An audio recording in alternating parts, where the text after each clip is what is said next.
Assalamualaikum warahmatullahi wabarakatuh. Perkenalkan, saya Erik Alporozi dengan NIM L1A119159 R004 atau D, ingin menjelaskan tentang pembentukan dan ancaman Taman Nasional Bunaken dari mata kuliah pengelolaan kawasan konservasi. Baiklah, di sini yang pertama saya akan menjelaskan latar belakang atau konteks dari pembentukan Taman Nasional Bunaken. Taman Nasional Bunaken terletak di Sulawesi Utara, Indonesia. Berada di pusat segitiga terumbu karang, taman ini menjadi kawasan konservasi yang penting secara global dengan cakupan luas dari berbagai ekosistem pesisiran dan kelautan, menyediakan habitat bagi 390 spesies terumbu karang maupun banyak spesies ikan, moluska, reptil, dan mamalia laut.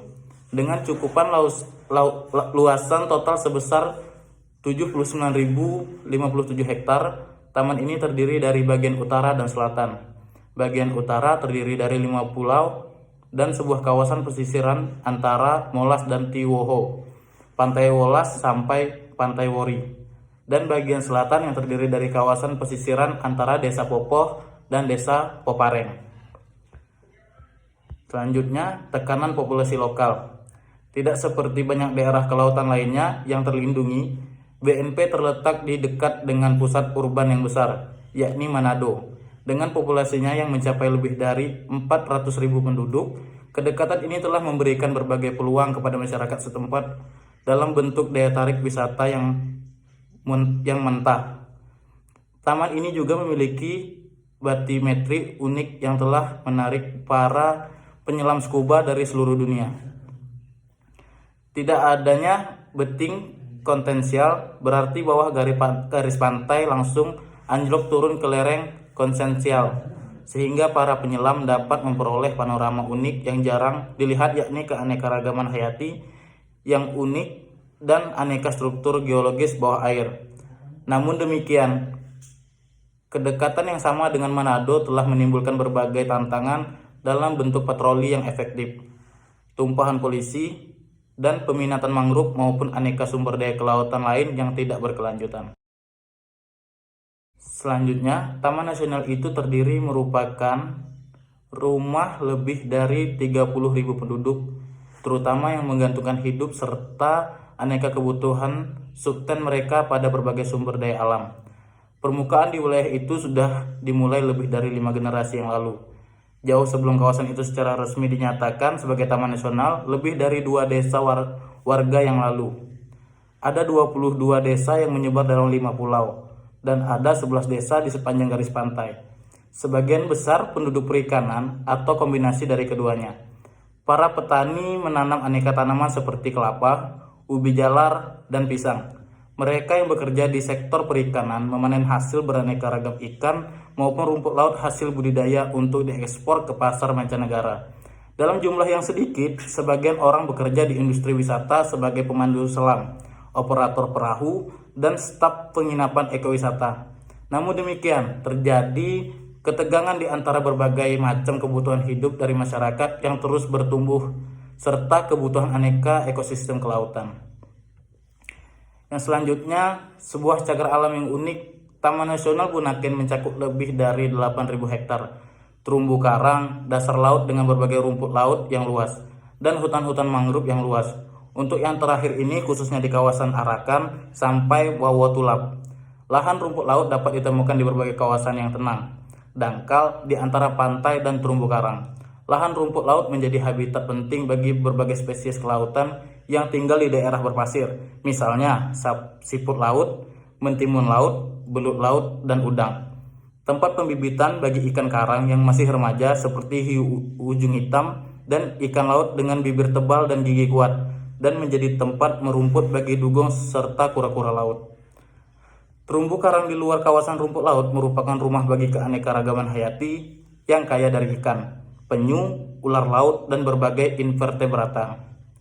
Tipe utama karang di taman itu adalah karang pinggir yang tumbuh di sepanjang pinggiran garis pantai. Namun, kurang tipe tambalan dan tipe penghalang juga sering dijumpai.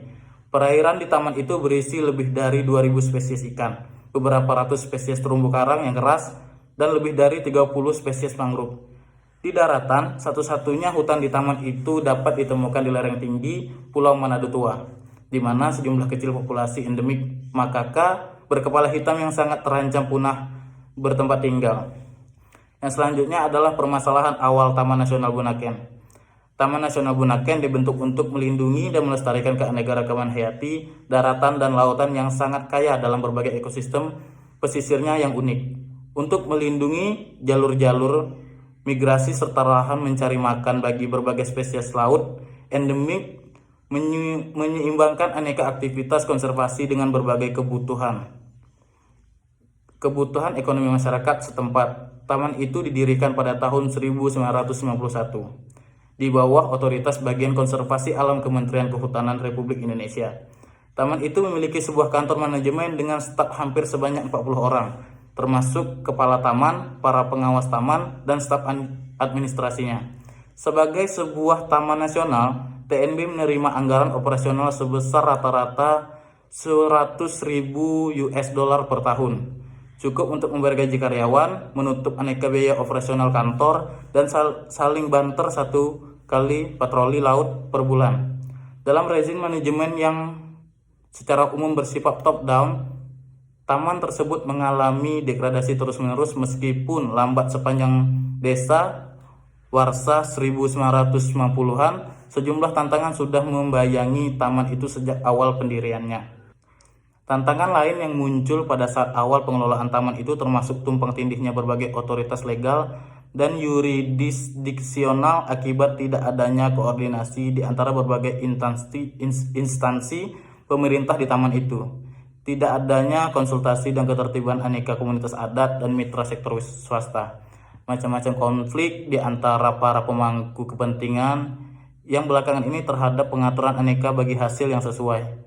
Makin berkurangnya besaran pendanaan konservasi, aneka sistem zonasi yang tidak jelas dan sering kontradiktif, dan yang penting berbagai sistem penegakan yang tidak efektif untuk segala aturan dan ketentuan tanaman itu. Dampak keanekaragaman hayati. Taman Nasional Bunaken terselimuti hutan-hutan mangrove yang berpusat di Mantagahe, kawasan pesisir Molas sampai Wori, dan di kawasan pesisir Arakan sampai Wonotulap. Ada 29 spesies mangrove di taman itu, dan spesies yang dominan adalah Rhizophora sp, Apisemia sp, dan Sonerita sp. Selain berbagai hutan mangrove, hutan-hutan pantai dapat juga ditemukan tumbuh dari macam-macam tanaman yang menyelimuti terumbu fosil di garis pantai atau di balik hutan-hutan mangrove pada hampir seluruh pulau. Aneka pohon yang lazim dijumpai mencakup bitung, suatu jenis pohon dengan daun berlapis malam dengan bunga putih yang baunya manis, pinus baut, dan pohon ketapang yang ditanam oleh masyarakat setempat sebagai pohon pelindung. Populasi tanaman darat di taman itu telah sedikit berubah sejak hadirnya pertanian plot oleh masyarakat setempat.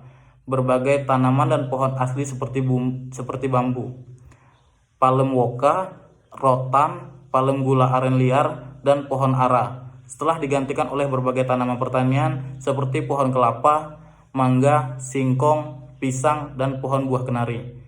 Mangrove dan berbagai hutan pantai lainnya juga menjadi habitat dan lahan surang bagi aneka jenis flora dan fauna. Selanjutnya, yang berdampak dengan sosioekonomi. Ada lebih dari 30.000 jiwa di 22 desa yang berada di Taman Nasional Bunaken. Sebagian besar dari mereka bekerja sebagai petani dan nelayan, dan tergantung pada berbagai sumber daya alam serta lingkungan untuk mendapatkan nafkah dan penghidupan mereka. Di Pulau Bunaken dan Siladen, populasi itu terutama terlibat dalam perkebunan kelapa, pertanian musiman, maupun penangkapan ikan dengan kait dan tali serta tongkat. Di Pulau Manado Tua, populasi di sana sebagian besar bekerja dengan penangkapan ikan dengan tali dan jaring. Di Mantahage, masyarakat setempat bekerja dalam penanaman padi, penangkapan ikan di karang, dan pertanian rumput laut. Sejumlah kelompok di berbagai kawasan ini lain juga sama-sama bekerja di sektor-sektor ini. Setelah itu, dampak kebijakan.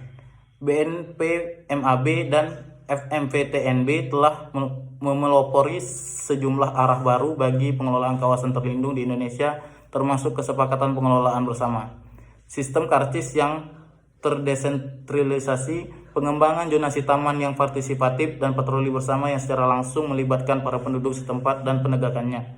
Setelah masa uji coba selama 3 tahun, Departemen Perlindungan Alam menerbitkan suatu keputusan yang menyatakan bahwa Taman Nasional Bunaken sebagai suatu model bagi taman-taman nasional lain di Indonesia.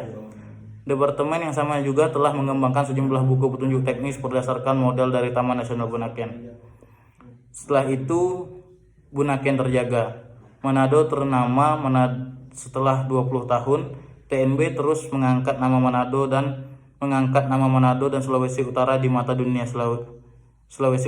mata dunia Setiap tahun 10.000 sampai 30.000 wisatawan asing datang khusus mengunjungi TNB.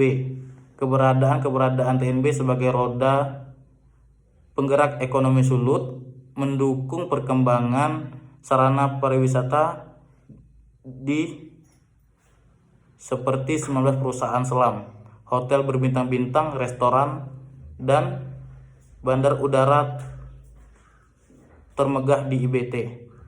Namun demikian, inilah ancaman.